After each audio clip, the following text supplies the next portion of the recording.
Hey, hello everyone. Welcome again to our e-learning portal. So, in the previous session, we have seen how we can use the while loop, the syntaxes of them, and like some questions, some best examples on that. So, today we are going to discuss some more questions on while loop. We will see how we can use the while loop with some operators also, and we'll get a better idea of that. So, yes, in our today's agenda, we have the while loop use cases, then how we can use a while loop with logical operators, especially the AND and OR operators, and then we will see some examples on them, how we can use the while loop, the use cases where we can use the logical operators and all the parts. So let's get started with this thing with a theoretical thing, and then we will start doing some practicals on that. So let me just open my notes here, guys. So yes, today our agenda is for the while loop use cases. So today we are going to discuss some questions in which we are going to solve how we can use the while loop, how we can solve the questions on them. Also, we're going to see how we can use the operator. So let me just give you an idea on the while loop. As we have discussed, like while loop is basically verb based upon the condition. Like if our condition will true, it will run the loop. Like while inside while we have a condition. It totally depends how many times the condition can be true.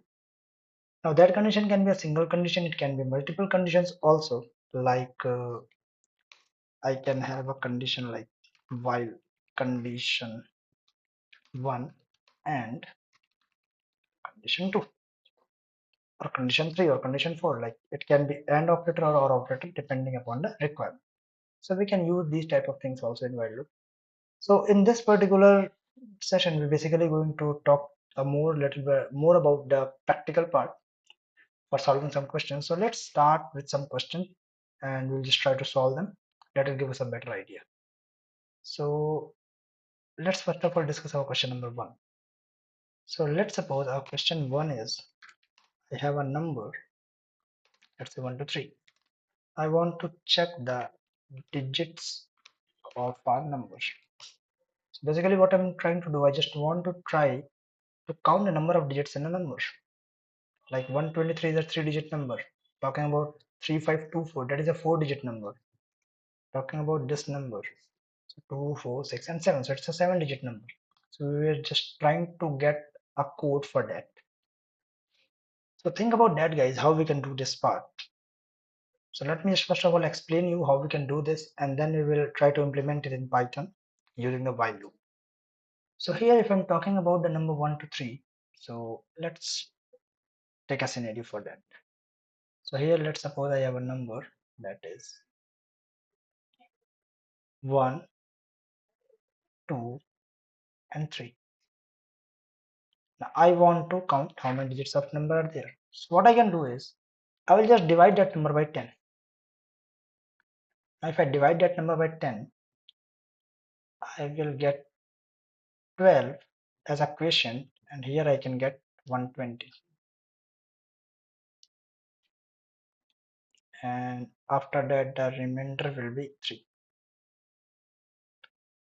Now what I can do is I will just take this 12, this quotient 12 here, that is a 12. Again if I divide that 12 by 10,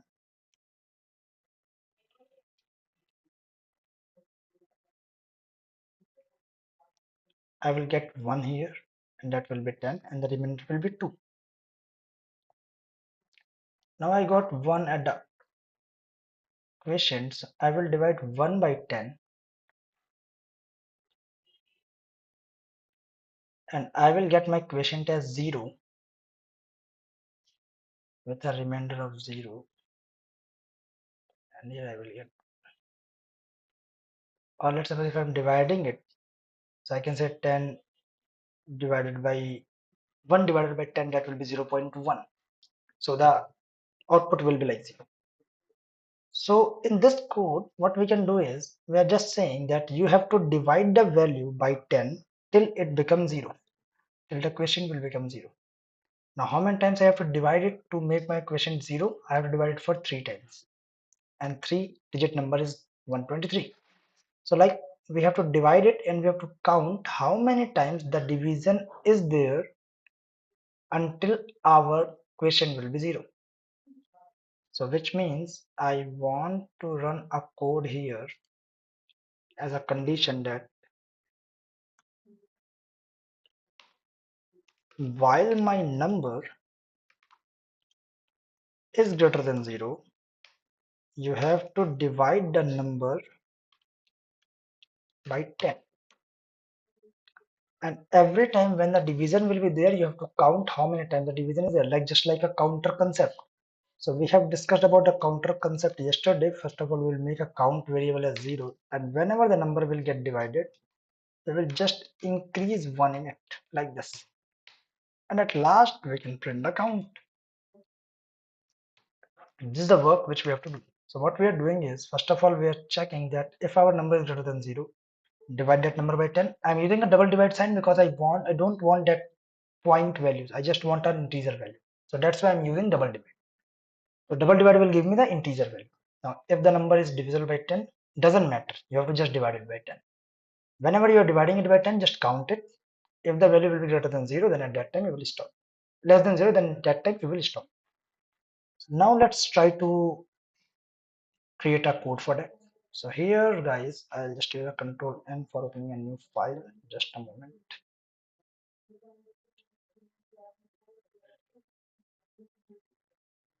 Yes guys. So first of all, I will take a number as my input. That is integer input. Enter the number. Now I'll say while my number is greater than 0, you have to divide that number by 1. That's it. And you have to do the counting. So for that, I'll make a variable count as 0. And whenever you divide a number, just increase your count by 1. And at last, you can print total count is count. And that's it. Let's try to run this code and see what will be the output. So I'm just using the run module here.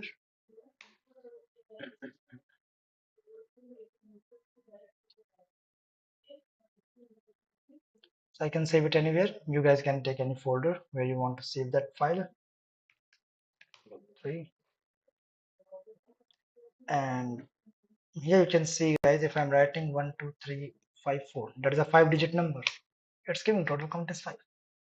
So this is the code which we have created with the help of while loop. So we can create this type of questions or solve these type of problems using while loop. Now there will be one more question, like if I want to do the sum of all of the digits, like let's suppose if I have 1 2 3, I want to do the sum of all these digits. That will be 6 as of now. So I want to do that. So what I can do for this is, as you can see, like when I'm dividing that number by 10, I'm getting the remainder. Now you can just focus on the remainder. This is one remainder, that is 3, 2, and 1. Now talking about these all remainder values, if I add these all remainder value, I will get the answer. So all I have to do is, I have to follow the same concept. I have to divide it by 10. The only thing which I have to focus is, whenever I'm getting the remainder, just store that remainder in a value and add it in some variable. Just like the adding concept which we have talked about in the for loop session when we are doing the counting and the addition. So let's try to add this part also in our code. So here basically if I'm writing as a pseudo code, I can say that just like count, you have to make a variable, let's say add. And when you're dividing a number, before dividing it, take the remainder. So how you can take the remainder? Remainder equals to number modulus. I hope you all have an idea, like the modulus will give us the remainder. Now the count is adding 1 in the count, and add will add the remainder. And after that, just like the print count, I can use the print add. So it will print the total addition. So let's try to do that part also in our code. So I will just add one more thing here, that just make a variable here. Let's say add as 0. Take the remainder of all the number by 10. So I'll say remainder is equals to number modulus 10. Count will be increased by 1 and add will be add plus remainder. After all the things will be done, I'll say total remainder. So guys, we can print the total sum here. So I will say total addition is whatever the value of adding here. So let's have a quick look on that. Let me just run this code.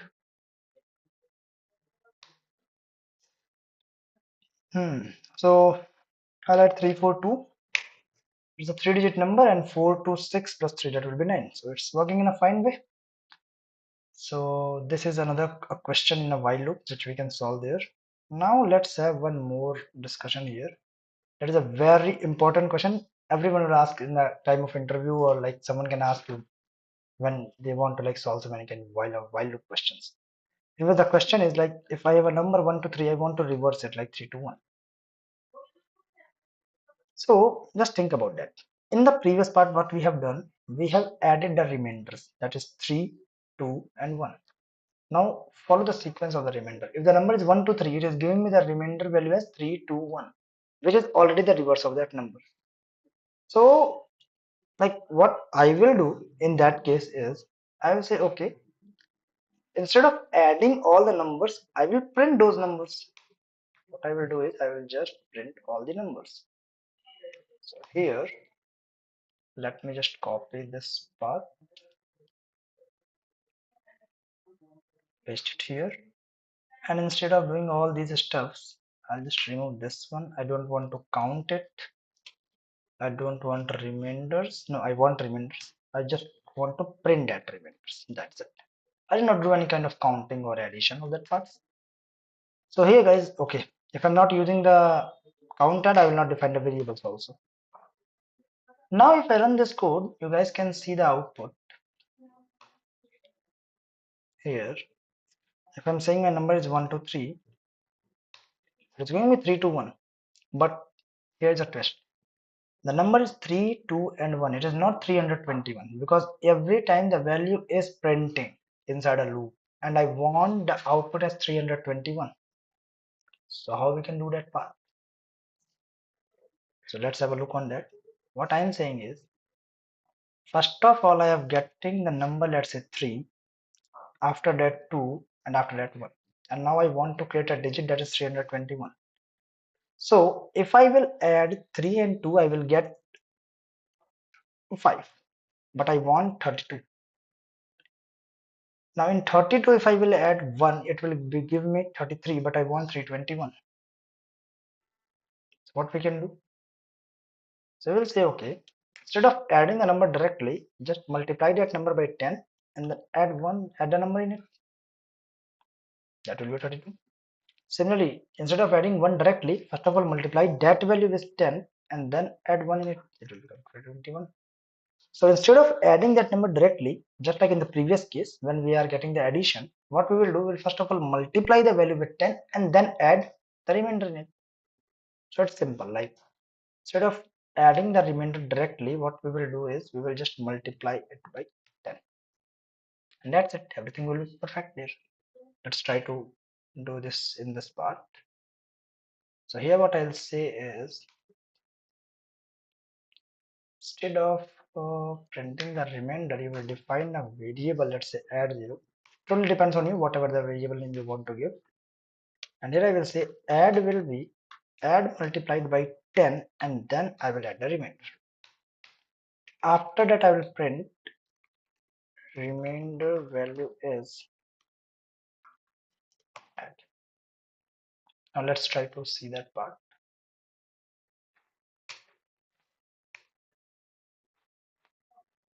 It's asking for the number. I'm giving 123 as a number and the remainder value is 2.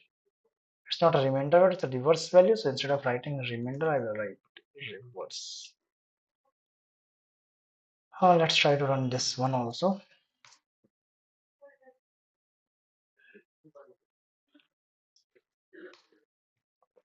Now it's giving a perfect way.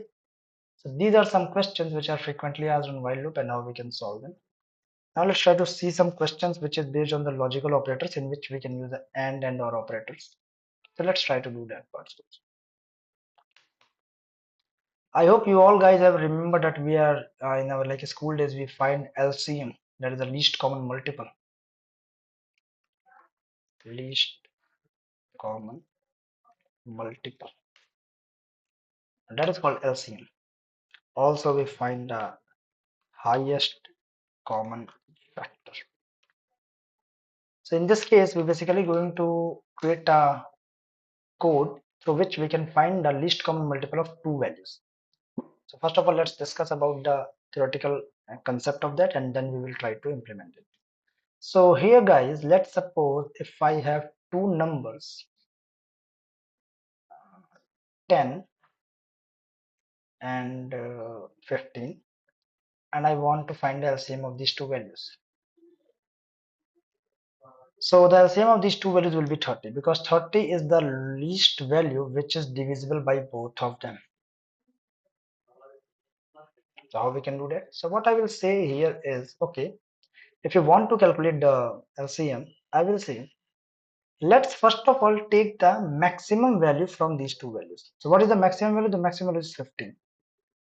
So I will first of all mark 15 as LCM of these two values, because the values which are less than 15 will never become a multiple of 15. It should be greater than 15 or 15 itself. So I will say, okay, what will the maximum value? We will just first of all take that value, that is 15. Now what I will do, I will check that if this value is divisible by both of them, then that will be LCM. Now in this case, it is not divisible. So instead of 15, I will take 16. Now, if 16 is divisible by both of them, then it will be a LCM. 16 is also not divisible. So we can just move in this way till 20. Now talking about 20. 20 is divisible by 10, but not divisible by 15. So again, we have to move further. And at some point we will get 30. Now 30 is the value which is divisible by 10 and 15 both. So 30 will be the LCM. So what we have to do, we have to just move in an increasing order from the maximum number till the time the number is not divisible by both of them. So the condition will be like, while my LCM value is divisible by n1 and my LCM value is divisible by n2. While these both conditions will not true, you have to run the loop. If those conditions will get true, then I will find LCM. So at that time I have to stop the loop. But if these both condition is not true, then you have to run the loop. So now you can see here I'm using the AND operator. So here we can do that part. So first of all, we will define our LCM as maximum of number 1 or number 2, whatever the number. And then we will do this part, and whenever this condition will get wrong, I will say LCM will be LCM plus 1, like we have to check for the another number, and at last we can print the LCM. Now let's try to solve this part here. So we'll go there. Yeah, here what I will say that first of all, n1, that will be the input from the user, so integer input, enter the number.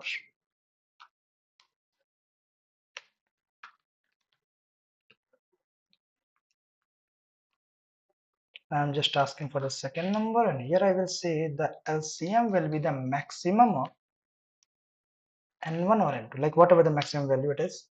Now while not the LCM is divisible by n1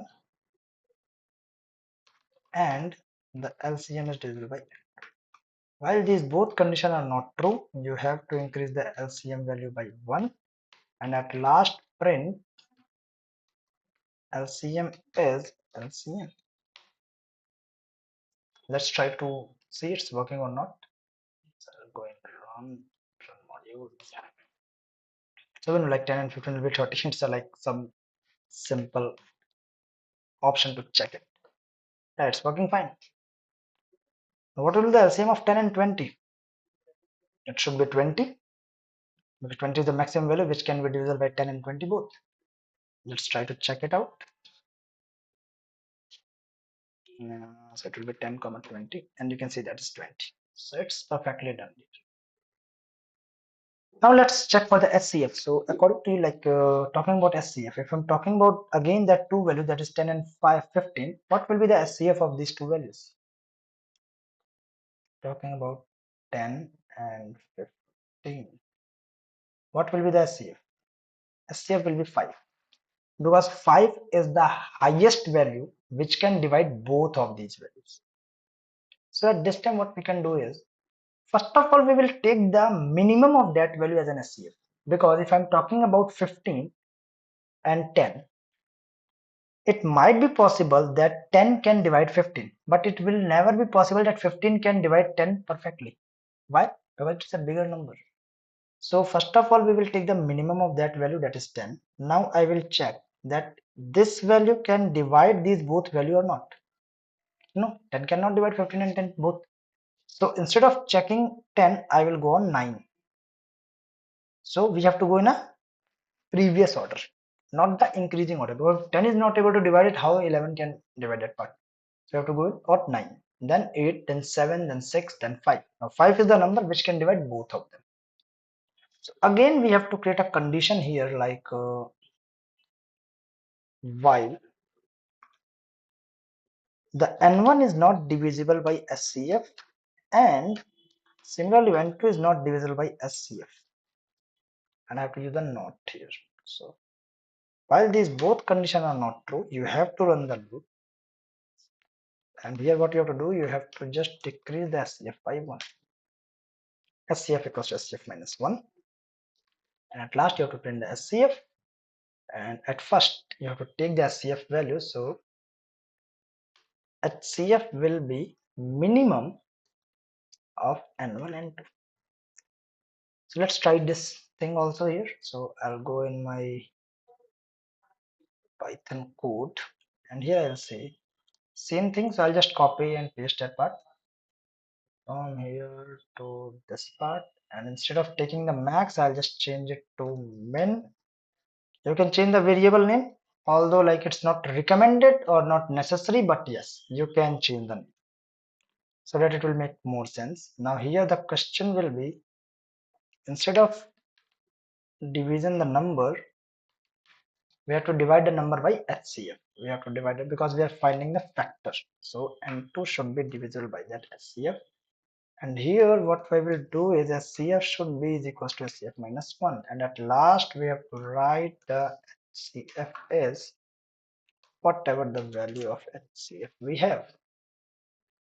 Yeah, that's it guys. So first of all, let me just make this part as comment here, and then we can move on that code, which is the SCF code.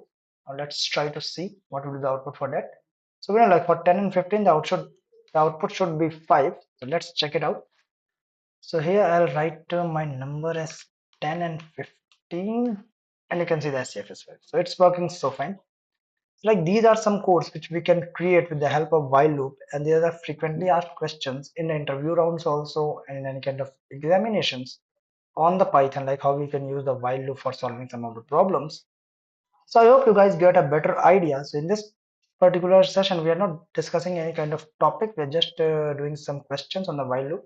And I also recommend you all guys to do some more questions on the loops, whether it is for loop or while loop. So let's quickly discuss. We have discussed that part, and also I will just recommend you all guys to do some questions on that. That will give you a better idea. So we have successfully completed our agenda for today. That is the while loop use cases. We have seen like how we can use the while loop for like solving the problems like counting the digits, reversing the digit, some of the digits. We have also used the AND operator, although we are not using the OR operator, but instead of AND you can use the OR operator depending upon the requirements.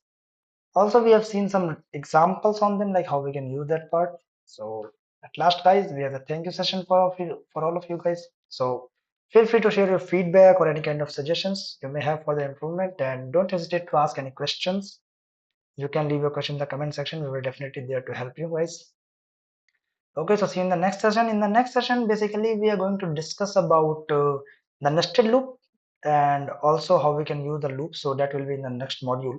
In this module, we have basically covered the for loop and while loop, the concepts of them and how we can use them. So definitely guys, do some more practice. Just try to solve some more questions. That will give you a better exposure. Till the time, bye bye guys. Take care. Have a nice day.